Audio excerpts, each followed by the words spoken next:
For today's video, tuturuan ko kayo kung paano ang tamang proseso ng pag-start ng kotse. Una, dapat i-adjust niyo yung upuan niyo kung saan kayo comfortable. Pag alam niyo comfortable na kayo, susubukan niyo yung pedals kung abot niyo ba at kung gumagana ba ito. Okay naman siya guys, gumagana.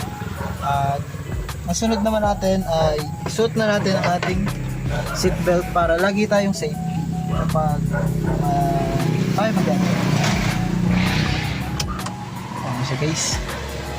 Tapos yung ating kamay dapat sa manibela ay 3 o'clock at 9 o'clock. At dito naman guys, yung ating cambio or gear shifter man, dapat naka-neutral siya. Okay naman to guys, naka-neutral siya, nasa gitna.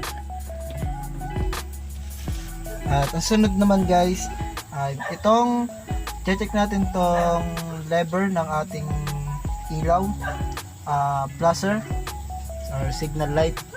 Kapag pataas siya guys, siya ay pakanan. At pag pababa naman ay kaliwa. At ito naman ang ating windshield lever. Titingnan nyo din kung gumagana ba. Ano naman siya guys. And ngayon guys, finally, i-start na natin yung ating sasakyan. Paalala ko lang guys, yung tamang pag-ikot ng ating susi ay clockwise. Kaya guys. Una, pantanggal muna ng lock at pwede nyo na i-start.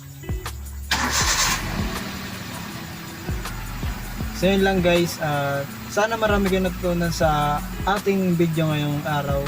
Yun lang, bye bye.